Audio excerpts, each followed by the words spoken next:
Good morning, dear student.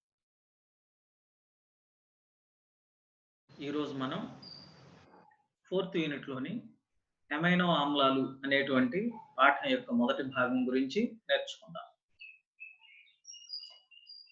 ఈ భాగంలో మనం అమైనో ఆమ్లాలు అంటే ఏంటి, అమైనో ఆమ్లాల యొక్క వర్గీకరణ, అమైనో ఆమ్లాల యొక్క ధర్మాలు మొదలైనటువంటి విషయాల్ని మనం నేర్చుకుందాం.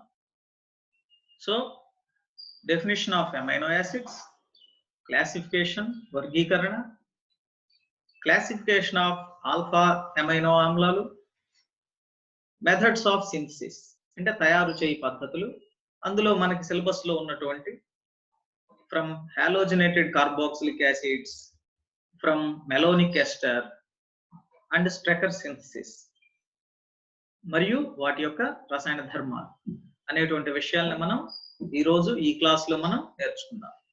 ముందుగా మనం అమైనో ఆమ్లాలు అంటే ఏంటి?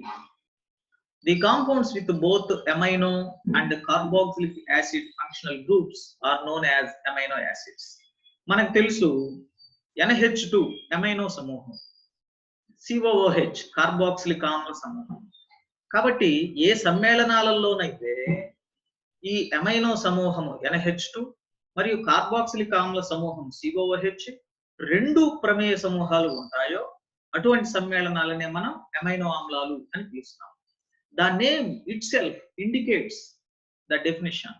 అమైనో ఆమ్లాలు, amino indicates the amino group NH2, ఆమ్లాలు indicates the carboxylic group COOH. So the name itself indicates the definition of the compounds.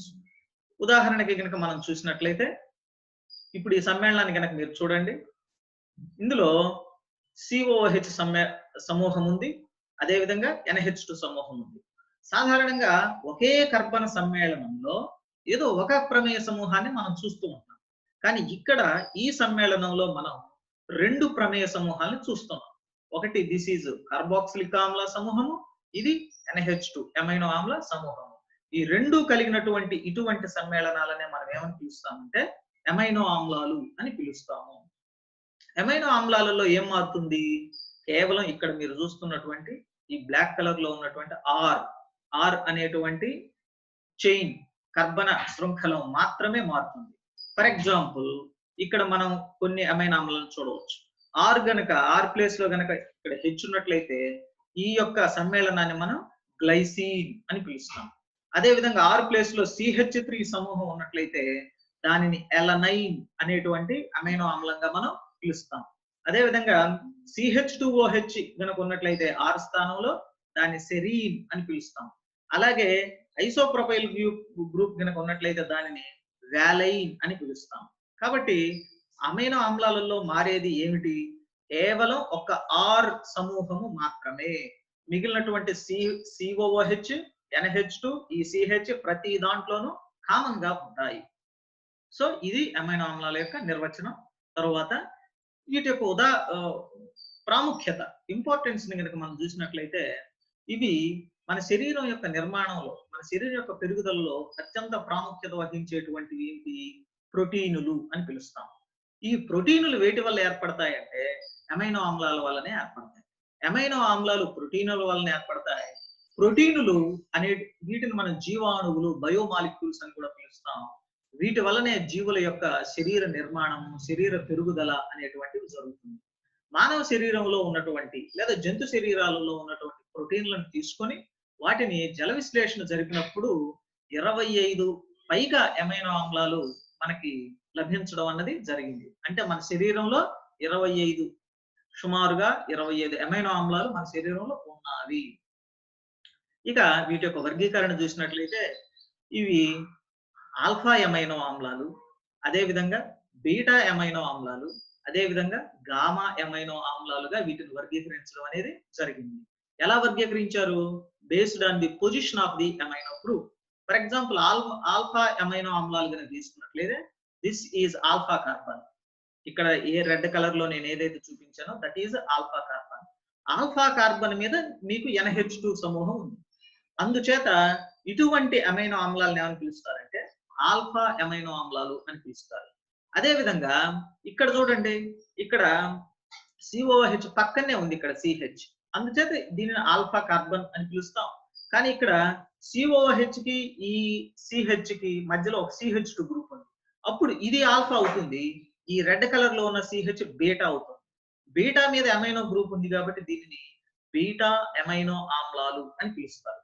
కాబట్టి అదే విధంగా ఒకవేళ COH కి ఈ యొక్క CH కి మధ్యలో రెండు CH2 సమూహాలు ఉన్నాయి, అప్పుడు ఇది ఆల్ఫా, ఇది బీటా, ఇది గామా. ఈ రెడ్ కలర్ లో ఉన్నటువంటి ఈ కార్బన్ గామా కార్బన్, దాని మీద అమైనో సమూహం ఉంది కాబట్టి గామా అమైనో ఆమ్లాలు అని పిలుస్తారు.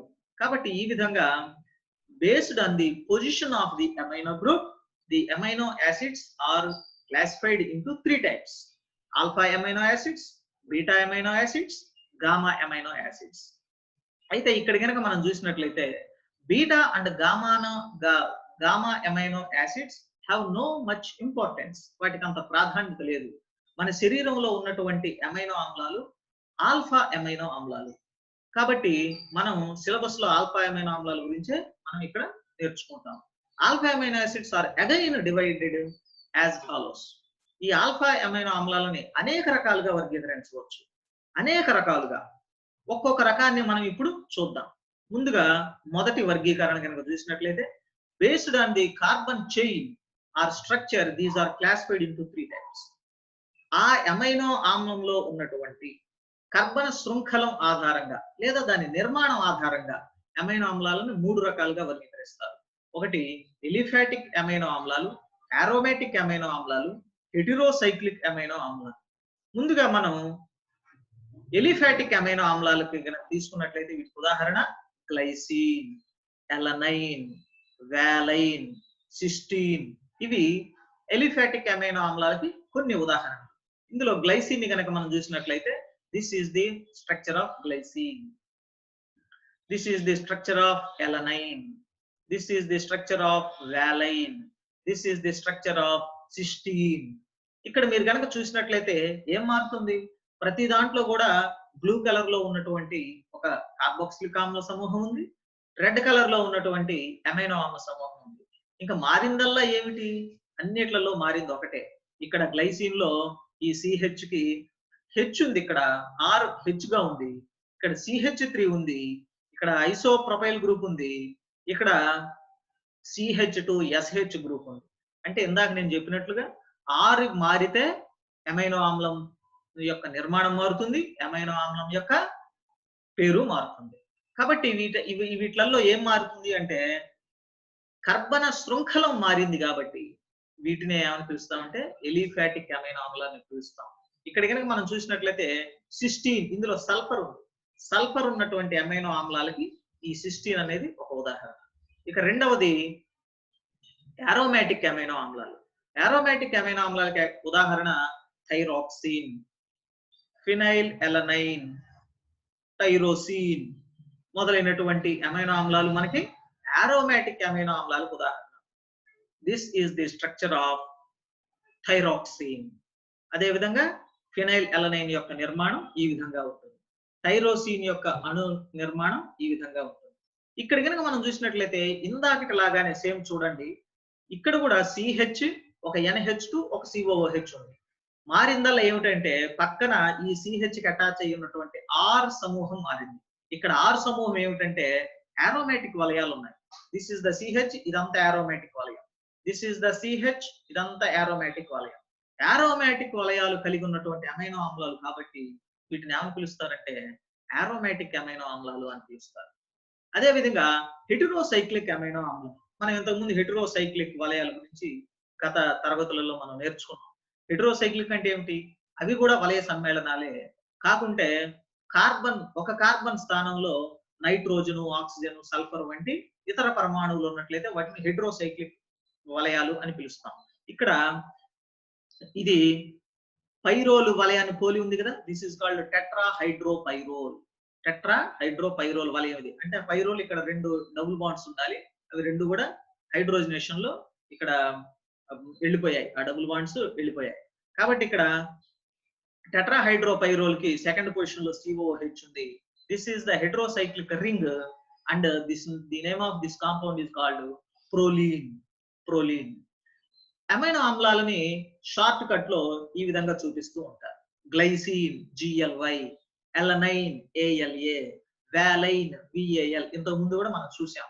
అదే విధంగా ఇంకొక హెట్రోసైక్లిక్ అమైనో ఆమ్లాలకు ఉదాహరణ హైడ్రాక్సీ ప్రోలీన్. ఇక్కడ కనుక మీరు జాగ్రత్తగా చూసినట్లయితే సేమ్ ఇది కూడా ప్రోలీనే, కాకపోతే ఇక్కడ ఫోర్త్ పొజిషన్ లో ఒక OH సమూహం ఉంది, అందుచేత దీనిని హైడ్రాక్సీ ప్రోలీన్ అని పిలుస్తాం. సో ఈ విధంగా మనం అమైనో ఆమ్లాలని వాటిలో ఉన్నటువంటి R ప్రమేయ సమూహం ఆధారంగా, R ప్రమేయ సమూహం గనక ఎలిఫాటిక్ శృంఖలం అయితే ఎలిఫాటిక్ అమైనో ఆమ్లాలని, R ప్రమేయ సమూహంలో గనక మనకి యారోమాటిక్ వలయాలు ఉన్నట్లయితే వాటిని యారోమాటిక్ అమైనో ఆమ్లాలని, హెట్రోసైక్లిక్ వలయాలు ఉంటే హెట్రోసైక్లిక్ అమైనో ఆమ్లాలని వర్గీకరిస్తారు. ఇంకొక వర్గీకరణ, ఇది రెండో వర్గీకరణ, దీన్ని ఎలా చేస్తారంటే based on the availability these are classified into 2 types. Availability అంటే ఇవి మనకు లభించేటువంటి ఆధారంగా వీటిని 2 రకాలుగా వర్గీకరిస్తారు. ఒకటి ఎసెన్షియల్ ఆవశ్యక అమైనో ఆమ్లాలు.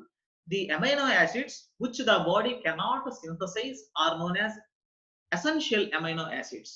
అంటే మన శరీరంలో మన శరీరం అమైనో ఆమ్లాలను ఉత్పత్తి చేసుకుంటుంది.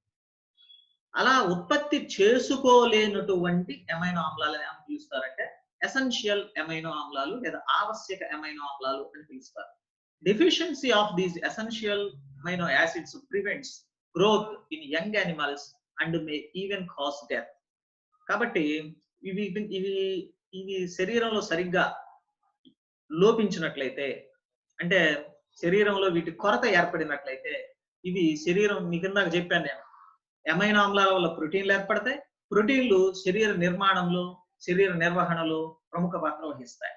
ఇప్పుడు అమైనో ఆమ్లాలు లోపించినట్లయితే ఈ ఆవశ్యక అమైనో ఆమ్లాలు ఇవి బాడీలో సింథసైజ్ కావు ఇవి.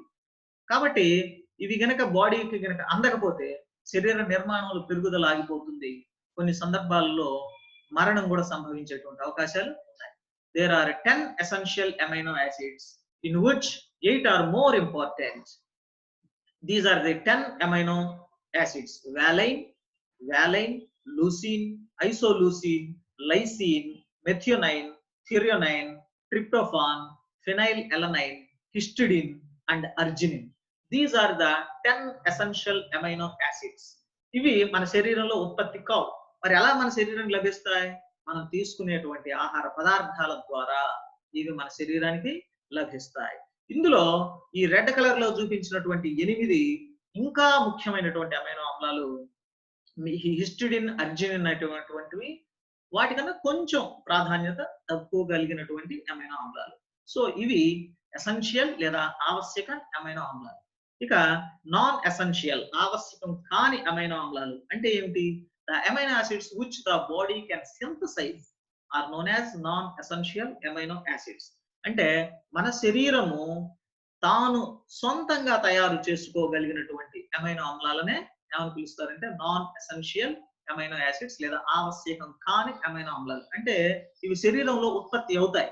వీటికి ఉదాహరణ గ్లైసిన్, అలనైన్, సెరీన్, ఆస్పార్టిక్ ఆమ్లము, ఆస్పార్జిన్, గ్లూటామిక్ ఆమ్లము, గ్లూటామైన్, సిస్టీన్ మొదలైనటువంటివి నాన్ ఎసెన్షియల్ అమైనో ఆమ్లాలకి ఉదాహరణ.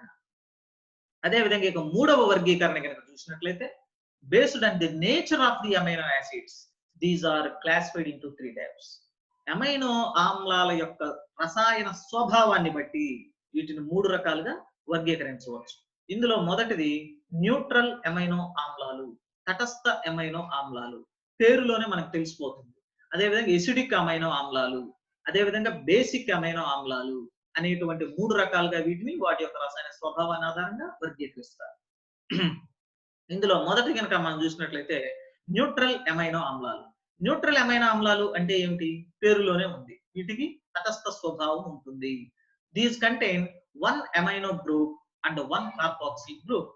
వీటిలో కేవలం ఒక COH సమూహం మాత్రమే ఉంటుంది, ఒక NH2 సమూహం మాత్రమే ఉంటుంది. ఒక NH2 మనకు తెలుసు అమైనో సమూహం క్షార స్వభావాన్ని కలిగి ఉంటుంది. ఎందుచేత NH2 లో నైట్రోజన్ మీద ఒక ఒంటరి జంట ఉంటుంది. ఆ ఒంటరి జంటని ఇతర సమ్మేళనాలకు దానం చేయడం వల్ల దానికి క్షార స్వభావం, లూయిస్ క్షార స్వభావం అంటాం. దీన్ని లూయిస్ క్షారం అని పిలుస్తాం. క్షార స్వభావం ఉంటుంది. COO minus H plus. H plus ఆయన దానం చేస్తుంది కాబట్టి COOH, దానికి ఆమ్ల స్వభావం. కాబట్టి ఒక క్షార స్వభావం కలిగి ఉన్నది, ఒక ఆమ్ల స్వభావం కలిగి ఉన్నది, రెండు ఒక్కొక్క గ్రూపే ఉన్నాయి కాబట్టి ఓవరాల్ గా దాని యొక్క రసాయన స్వభావం వచ్చేసి తటస్థంగా ఉంటుంది. కాబట్టి అటువంటి అమైనో ఆమ్లాలని తటస్థ అమైనో ఆమ్లాలు అని పిలుస్తారు. దీనికి ఉదాహరణ గ్లైసిన్, ఎలనైన్, సెరీన్, వాలైన్. మనం ఇక్కడ చూసినట్లయితే ఒకే COOH ఉంది, ఒకే NH2 ఉంది. కాబట్టి ఒక ఆమ్ల సమూహము, ఒక క్షార స్వభావమే ఉండటం వల్ల దీనికి మొత్తం మీద దీనికి వచ్చేటువంటి రసాయన స్వభావం తటస్థ స్వభావం. అందుచేత ఇటువంటి అమైనో ఆమ్లాలను మనం తటస్థ అమైనో ఆమ్లాలు అంటారు.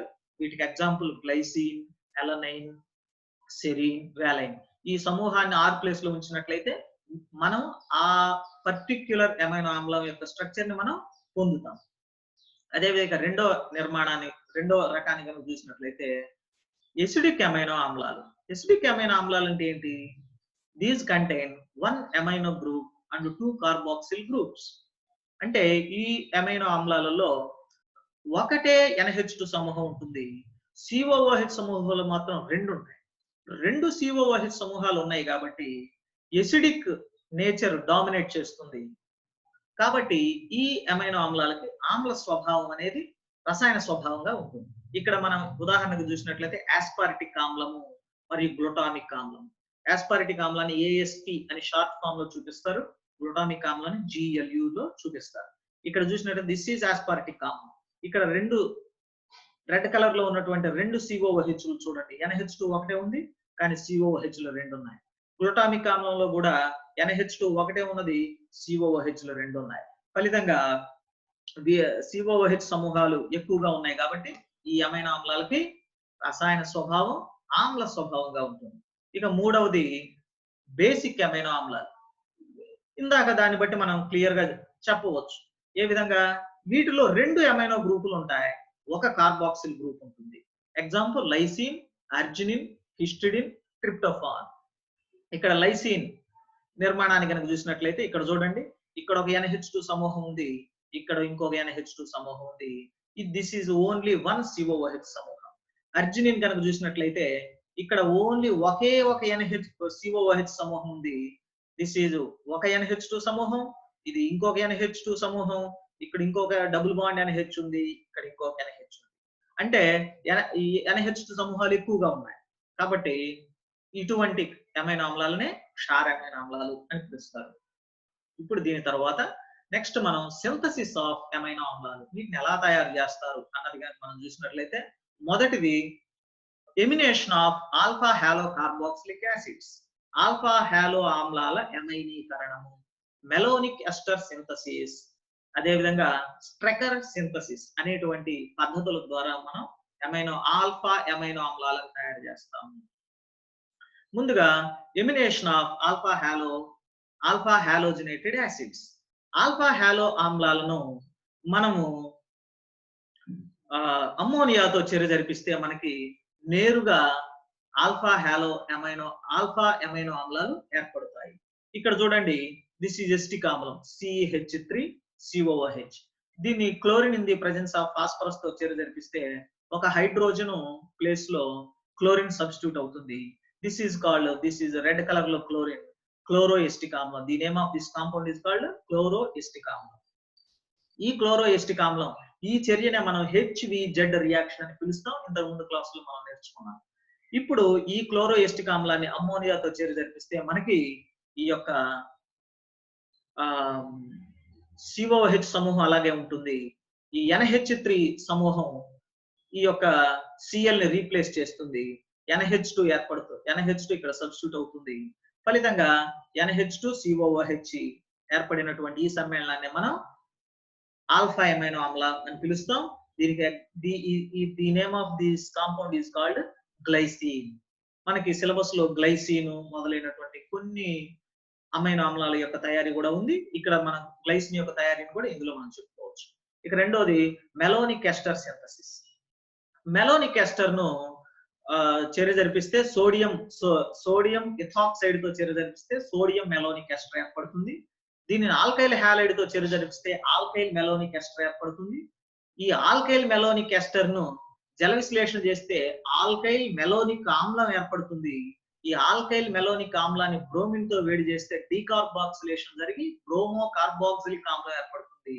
ఈ బ్రోమో కార్బాక్సిలిక్ ఆమ్లాన్ని అమ్మోనియాతో చర్య జరిపిస్తే ఆల్ఫా ఎమైనో ఆమ్లాలు ఏర్పడతాయి. ఈ చర్య మొత్తాన్ని మనం ఈ విధంగా మనం ఇక్కడ చూడవచ్చు. ఇక్కడ మీరు కనుక జాగ్రత్తగా చూసినట్లయితే దిస్ ఈజ్ మెలోనిక్ ఎస్టర్. ఇక్కడ చూడండి, ఇది COO C2H5 రెండు COO గ్రూపులు ఉన్నాయి. ఈ COO గ్రూప్ అనేది ఏంటిది? Electron with drawing group. అంటే ఈ ఎలక్ట్రాన్స్ ని ఇది ఈ కార్బన్ తన వైపు లాగేసుకుంటుంది, అదే విధంగా ఈ కార్బన్ ఇటువైపు లాగేసుకుంటుంది. అప్పుడు ఈ కార్బన్ ఎలక్ట్రాన్ డిఫిషియెంట్ అవుతుంది. దీని మీద ఉన్నటువంటి రెండు హైడ్రోజన్స్ ని అది చాలా తేలిగ్గా కోల్పోతుంది. ఈ హైడ్రోజన్స్ ఏమని పిలుస్తారంటే ఎసిడిక్ హైడ్రోజన్స్ అని పిలుస్తారు. వీటిని చాలా తేలిగ్గా తొలగించవచ్చు. సోడియం మెథాక్సైడ్ తో చర్య జరిపించినప్పుడు ఏం జరుగుతుంది? C2H5O Na+. It is a strong base. ఇదేం చేస్తుందంటే ఈ హైడ్రోజన్ లాగేస్తుంది, C2H5OH ఏర్పడుతుంది. అప్పుడు ఈ Na వెళ్ళి ఈ హైడ్రోజన్ ప్లేస్ లో సబ్స్టిట్యూట్ అవుతుంది. దాన్నే సోడియం, ఇక్కడ కనుక మనం చూసినట్లయితే సోడియం మెలోనిక్ ఎస్టర్ ఏర్పడుతుంది. ఇది మొదటి దశలో జరుగుతుంది. ఈ సోడియం మెలోనిక్ ఎస్టర్ ని నెక్స్ట్ మనం ఆల్కైల్ బ్రోమైడ్స్ తో చర్య జరిపినప్పుడు ఆ యొక్క NaBr బయటకు వెళ్ళిపోతుంది. ఇక్కడ ఈ R గ్రూప్ వచ్చేసి ఆ ప్లేస్ లో సబ్స్టిట్యూట్ అవుతుంది. ఇప్పుడు దీనిని మనం ఆల్కైల్ హ్యాలైడ్ తో చర్య జరిపిస్తే this is alkyl malonic ester. The name of this compound is called alkyl malonic ester. ఈ ఆల్కైల్ మెలోనిక్ ఎస్టర్ ని జల విశ్లేషణ చేసాం మనం. జల విశ్లేషణ చేస్తే ఈ యొక్క రెండు COO C2H5 గ్రూప్ కాస్త COOH అయింది. సేమ్ ఇది కూడా COOH అయిపోయింది. ఏం ఏర్పడింది? ఆల్కైల్ మెలోనిక్ ఆమ్లం. The name of this compound is called malonic ఆమ్లం. R గ్రూప్ ఉంది కాబట్టి ఆల్కైల్ మెలోనిక్ ఆమ్లం. ఇప్పుడు దీనిని బ్రోమిన్ తో వేడి చేసాం మనం. వేడి చేస్తే ఏం జరిగిందంటే ఈ యొక్క హైడ్రోజన్ ప్లేస్ లో బ్రోమిన్ వచ్చి సబ్స్టిట్యూట్ అయింది. ఇప్పుడు దీన్ని వేడి చేస్తే ఒక COOH డీకార్బాక్సిలేషన్ జరిగి ఇక్కడ ఈ గ్రూప్ బయటకు వెళ్ళిపోయి CO2 ఏం ఏర్పడింది? బ్రోమో కార్బాక్సిలిక్ ఆమ్లం ఏర్పడింది. ఈ బ్రోమో కార్బాక్సిలిక్ ఆమ్లాన్ని అమ్మోనియాతో చర్య జరిపిస్తే మనకి అమైనో ఆమ్లం అనేది ఏర్పడటం అనేది జరిగింది. ఈ విధంగా మనం మెలోనిక్ ఎస్టర్ నుంచి తయారు చేయవచ్చు. ఇక స్ట్రెకర్ సింథసిస్, స్ట్రెకర్ సంశ్లేషణ అంటే ఏమిటంటే ఆల్డిహైడ్లను అమ్మోనియం క్లోరైడ్ మరియు పొటాషియం సైనైడ్లతో చర్య జరిపిస్తే అమ్మోనియం సైనైడ్లు ఏర్పడతాయి. వీటిని జల విశ్లేషణ చేస్తే ఆల్ఫా ఎమైనో ఆమ్లాలు ఏర్పడతాయి. This is ammonium chloride and this is potassium cyanide. ఈ రెండు చర్య జరిపినప్పుడు ముందు ఏం జరుగుతుందంటే అమ్మోనియా KCl HCN ఏర్పడుతుంది. ఇక్కడ చర్యలో పాల్గొనేది HCN చర్యలో పాల్గొంటుంది. ఈ HCN చర్యలో పాల్గొని ఈ ఆల్డిహైడ్లు హైడ్రోజన్ సైనైడ్ తో చర్య జరిపితే ఏం జరుగుతుంది? ఇంతకుముందు క్లాస్ లో మనం తెలుసుకున్నాం, సైనోహైడ్రిన్లు ఏర్పడతాయి. మీకు కార్బోహైడ్రేట్స్ లో కూడా ఈ విషయం నేను స్పష్టంగా చెప్పాను. సో సైనోహైడ్రిన్ ఏర్పడుతుంది. ఎందుకని? ఈ డబుల్ బాండ్ పైకి వెళ్తుంది, అప్పుడు O- C+, ఇక్కడ H+ Cn-, ఇక్కడ O- కాబట్టి H+ ఇక్కడికి వెళ్ళి OH ఏర్పడుతుంది. ఇక్కడ C+ కాబట్టి Cn- దీనికి అటాచ్ అయ్యి Cn ఇక్కడ ఏర్పడుతుంది. అంటే ఈ కార్బన్ మీద Cn సమూహం ఉంది, OH ఉంది. కాబట్టి దిస్ ఈజ్ కాల్డ్ సైనోహైడ్రిన్ అని పిలుస్తాం. ఇప్పుడు ఈ సైనోహైడ్రిన్ దీన్నే సైనోహైడ్రిన్ అని పిలుస్తాం. ఈ సైనోహైడ్రిన్ ను అమ్మోనియాతో చర్య జరిపితే దిస్ ఈజ్ అమ్మోనియం సైనైడ్. ఇక్కడ జాగ్రత్తగా చూడండి, ఈ OH గ్రూప్ వెళ్ళిపోయింది, Cn అలాగే ఉంది. కాబట్టి దీన్ని అమ్మోనియం సైనైడ్ అని పిలుస్తాం. ఈ అమ్మోనియం సైనైడ్ ని జల విశ్లేషణ చేస్తే మనకి కావాల్సినటువంటి అమైనో ఆమ్లం ఏర్పడుతుంది.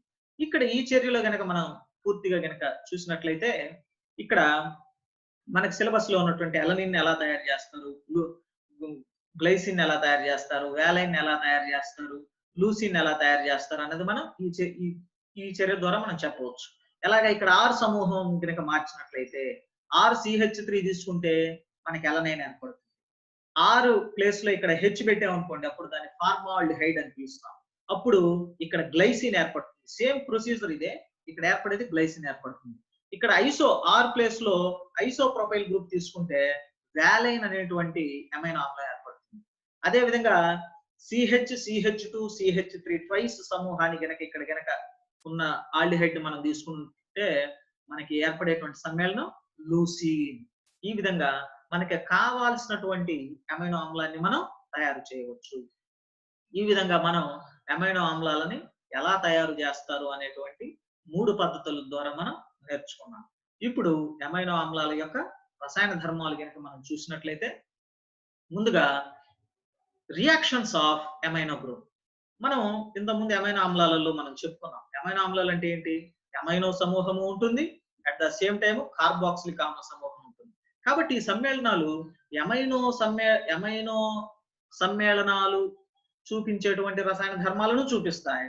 COOH కార్బాక్సిలిక్ ఆమ్లాలు చూపించేటువంటి రసాయన ధర్మాలను చూపిస్తాయి. ముందుగా మనం అమైనో గ్రూప్ చూపించేటువంటి రసాయన ధర్మాలు మనం చూద్దాం. Amino acids form salts on treatment with mineral acids. ఎందుకని? అమైనో గ్రూప్ అనేది క్షారం, యాసిడ్స్ తో చర్య జరిపినప్పుడు సాల్ట్ ఏర్పడటం అనేది సహజం. సో దిస్ ఈజ్ అమైనో ఆమ్లము. HCl తో చర్య జరిపినప్పుడు this is the salt formed. అదే విధంగా amino acids amino group acylated on treatment with anhydrides. So anhydride తో చర్య జరిపించినప్పుడు ఇవి అమైనో గ్రూప్ మాత్రమే అసైలీకరణం చెందుతుంది. This clearly indicates that the alcohol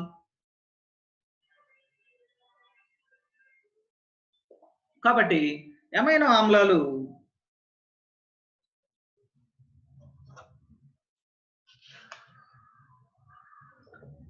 so the amino group acylated by acid chlorides or acetic anhydride. అదే విధంగా amino acids forms alpha hydroxy acids and nitrogen on treatment with nitrous acid. ఇవి nitrous ఆమ్లంతో చర్య జరుపుతాయి. Nitrous ఆమ్లంతో చర్య జరిపి ఈ యొక్క hydroxy ఆమ్లాన్ని ఏర్పరుస్తాయి. అంటే ఈ యొక్క NH2 సమూహము replaced by hydroxy group. This is called hydroxy acid plus nitrogen కూడా ఇందులో రిలీజ్ అవుతుంది. అదే విధంగా amino acids forms alpha halogen acids and nitrogen on treatment with nitrosyl halides. So NOCl, this is called nitrosyl chloride. So nitrosyl chloride, nitrosyl bromide మొదలైనటువంటి nitrosyl halides తో చర్య జరిపినప్పుడు halogen substituted halogen acids ఏర్పడతాయి. This is halogen acid. Nitrosyl chloride తీసుకున్నాం, chloro halogen acid. అదే విధంగా bromine తీసుకున్నాం, bromo acid ఏర్పడతాయి. అదే విధంగా amino acids undergoes deamination on treatment with hydroiodic acid in the presence of phosphorus at 200 degrees centigrade and give acids. కాబట్టి ఇక్కడ ఏం జరుగుతుందంటే హైడ్రోఅయోడిక్ ఆమ్లము మరియు ఫాస్ఫరస్ సమక్షంలో 200 డిగ్రీల సెంటిగ్రేడ్ వద్ద వేడి చేసినప్పుడు ఈ అమైనో గ్రూపు బయటికి వెళ్ళిపోతుంది, అమ్మోనియాగా బయటికి వెళ్ళిపోతుంది. అమ్మోనియా బయటికి వెళ్ళిపోయింది కాబట్టి దీన్ని డీఅమైనీకరణ చర్య అని పిలుస్తారు. ఇందులో అమైనో గ్రూప్ వెళ్ళిపోయింది కాబట్టి మనకి యాసిడ్ మిగులుతుంది. కాబట్టి యాసిడ్స్ ఏర్పరుస్తాయి. Amino acids forms keto acid on treatment with hydrogen peroxide. Hydrogen peroxide తో చర్య జరిపినప్పుడు కీటో ఆమ్లాలను ఏర్పరుస్తాయి. This is COO- NH4+. This is a keto acid. ఇక కార్బాక్సిలిక్ ఆమ్ల ప్రమేయ సమూహం యొక్క రసాయన చర్యలు మనం చూసినట్లయితే amino acids forms salts with alkalis. ఇవి క్షారాలతో చర్య జరిపి, ఎందుకని ఇంతకుముందు అమైనో సమూహం ఆమ్లాలతో చర్య జరిపి లవణాలను ఏర్పరిచింది. ఇప్పుడు ఆమ్ల సమూహము క్షారాలతో చర్య జరిపి లవణాలను ఏర్పరుస్తుంది. This is the COO-. ఆమ్ల ప్రమేయ సమూహం NaOH అనేది క్షారం. ఈ రెండు చర్య జరిపి COO-Na ఏర్పడటం అనేది జరుగుతుంది. This is the salt. అలాగే esterification. Amino acids dissolved in anhydrous alcohol saturated with HCl and then heated, esterification takes place. ఇక్కడ జాగ్రత్తగా చూసినట్లయితే HCl తో సాచురేషన్ జరిగిన తర్వాతనే ఈ చర్య జరుగుతుంది. లేకుంటే డైరెక్ట్ గా ఆల్కహాల్ తో ఇవి చర్య జరపవు. కాబట్టి ఈ చర్యలో ఫైనల్ గా ఎస్టర్ ఏర్పడుతుంది కాబట్టి this is the ester that formed. కాబట్టి this reaction is called esterification చర్య. అలాగే formation of acid chlorides. Acid chlorides కూడా ఏర్పరుస్తాయి. ఎలాగా? ఎస్టిక్ అన్హైడ్రైడ్ తో చర్య జరిపి ఆ తర్వాత ఎస్టిక్ అన్హైడ్రైడ్ తో ఎస్టిలేషన్ జరుగుతుంది. అమైనో గ్రూప్ ఎస్టిలేషన్ కి గురవుతుంది. ఆ తర్వాత ఫాస్ఫరస్ ట్రైక్లోరైడ్ తో చర్య జరిపి తర్వాత హెచ్సిఎల్ తో చర్య జరిపినప్పుడు మనకి acetylated ammonia amino acid chlorides అనేవి ఏర్పడతాయి. అదేవిధంగా formation of amides. Amino acid esters reacts with ammonia and forms amides. This is amide CONH2. తర్వాత ఈ యొక్క అమైనో ఆమ్లాలను తీసుకొని బాగా వేడి చేసినట్లయితే బేరియం హైడ్రాక్సైడ్ వంటి క్షారాలు లేదా ఆమ్లాలు మొదలైనటువంటి వాటి సమక్షంలో వేడి చేసినప్పుడు డీకార్బాక్సిలేషన్ జరుగుతుంది. డీకార్బాక్సిలేషన్ CO2 బయటకు వెళ్ళిపోతుంది. ఫలితంగా క్షార గ్రూప్ మాత్రమే అమైనో గ్రూప్ మాత్రమే మిగులుతుంది. కాబట్టి అమైన్ ఏర్పడుతుంది. This is the primary amine. Primary amine అంటే CH2NH2 ఉన్నటువంటి సమ్మేళనాలనే ప్రైమరీ అమైన్స్ అని పిలుస్తాం. ఈ చర్యలో CO2 బయటకు వెళ్ళిపోతుంది కాబట్టి దీనిని డీకార్బాక్సిలేషన్ చర్య అని పిలుస్తాం. ఇప్పటి వరకు మనం ఏం చూసాం? అమైనో ప్రమేయ సమూహం మాత్రమే రసాయన చర్యలు, కార్బాక్సిలిక్ ఆమ్ల ప్రమేయ సమూహం మాత్రమే చూపించిన రసాయన చర్యలు చూసాం. ఇప్పుడు రెండు కలిపినటువంటి చర్యలను చూద్దాం. ఈ రెండు కలిపినటువంటి చర్యలు యాక్షన్ ఆఫ్ హీట్ చేసినప్పుడు ఈ రెండు సమూహాలు రసాయన చర్యలో పాల్గొంటాయి. This action of heat is the distinguish property for amino acids. ఎందుకంటే different amino acids give different products on heating. For example, alpha amino acids give cyclic diamides on heating by losing a water molecule. ఇక్కడ కనుక మనం చూసినట్లయితే ఇవి రెండు alpha amino ఆమ్లాలు వేడి చేసినప్పుడు this is cyclic compound, cyclic diamide. ఇక్కడ చూడండి NH ఉంది, CONH ఉంది కాబట్టి అమైడ్. అయితే ఇక్కడ సైక్లిక్ స్ట్రక్చర్ ఉంది కాబట్టి సైక్లిక్ డైఅమైడ్స్. కాబట్టి ఆల్ఫా అమైనో ఆమ్లాలను తీసుకొని వేడి చేస్తే అవి వాటర్ మాలిక్యూల్ కోల్పోతాయి. ఇక్కడ OH, ఇక్కడ ఉన్నటువంటి ఒక H రెండు బయటకు వెళ్ళిపోతే చూడండి CONH ఏర్పడింది. సేమ్ ఇక్కడ కూడా ఇక్కడ OH NH2 లో H బయటకు వెళ్ళిపోతే ఈ రింగ్ ఇక్కడ క్లోజ్ అయిపోయింది. సో సైక్లిక్ డైఅమైడ్స్ ఏర్పడతాయి ఆల్ఫా అమైనో ఆమ్లాలను వేడి చేస్తే. అదే బీటా అమైనో ఆమ్లాలను వేడి చేస్తే ఏం జరుగుతుంది? అమ్మోనియా బయటకు వెళ్ళిపోతుంది. ఇక్కడ చూడండి ఇక్కడ CH మీద ఒక NH2 ఉంది, ఇక్కడ CH2 లో ఉన్నటువంటి ఒక H, ఈ NH2 రెండు బయటకు వెళ్ళిపోతాయి. NH3 అమ్మోనియాగా బయటకు వెళ్ళిపోతాయి. అప్పుడు ఇక్కడ ఈ గ్రూప్ వెళ్ళిపోయింది, ఇక్కడ హైడ్రోజన్ వెళ్ళిపోయింది కాబట్టి డబుల్ బాండ్ ఏర్పడుతుంది. This is alpha, this is beta. Alpha beta అసంతృప్త కార్బాక్సిలిక్ ఆమ్లాలను ఏర్పరుస్తాయి. ఎవరు? బీటా అమైనో ఆమ్లాలు ఆన్ హీటింగ్. అదే విధంగా gamma and delta amino acids తీసుకుంటే సైక్లిక్ లాక్టమ్స్ ఏర్పరుస్తాయి. This is alpha beta gamma. Gamma మీద అమైనో గ్రూప్ ఉంది కాబట్టి this is called gamma amino butyric ఆమ్లం అంట. 1 2 3 4 4 కార్బన్స్ ఉన్నాయి కాబట్టి బ్యూటైరిక్ ఆమ్లం. వేడి చేస్తే గామా బ్యూటైరో లాక్టమ్ అనేది ఏర్పడుతుంది. అదే విధంగా డెల్టా అమైనో వెలరిక్ ఆమ్లం అని పిలుస్తాం దీన్ని. ఇది వేడి చేస్తే డెల్టా వెలేరో లాక్టమ్ అనేటువంటి సైక్లిక్ వలయాన్ని ఇది ఏర్పరుస్తుంది. సో ఈ విధంగా alpha amino acids give cyclic diamides on heating by losing a water molecule. Beta amino acids give alpha beta unsaturated acids. Gamma and delta amino acids form cyclic lactams. కాబట్టి వేడి చేయటం అనేటువంటి చర్య ద్వారా అమైనో ఆమ్లాలను మనం గుర్తించవచ్చు. ఇది ఆల్ఫా అమైనో ఆమ్లము, ఇది బీటా అమైనో ఆమ్లము, ఇది గామా అమైనో ఆమ్లము, ఇది డెల్టా అమైనో ఆమ్లం అని మనం వివరించవచ్చు. కాబట్టి గుర్తించవచ్చు. ఈ విధంగా అమైనో ఆమ్లాల యొక్క వర్గీకరణ, అమైనో ఆమ్లాల యొక్క తయారీ, అమైనో ఆమ్లాల యొక్క రసాయన ధర్మాలన్నీ కూడా మనం ఈ భాగంలో చూసాం. ఇక మిగతా భాగాన్ని తర్వాత దాంట్లో చూద్దాం. Thank you very much.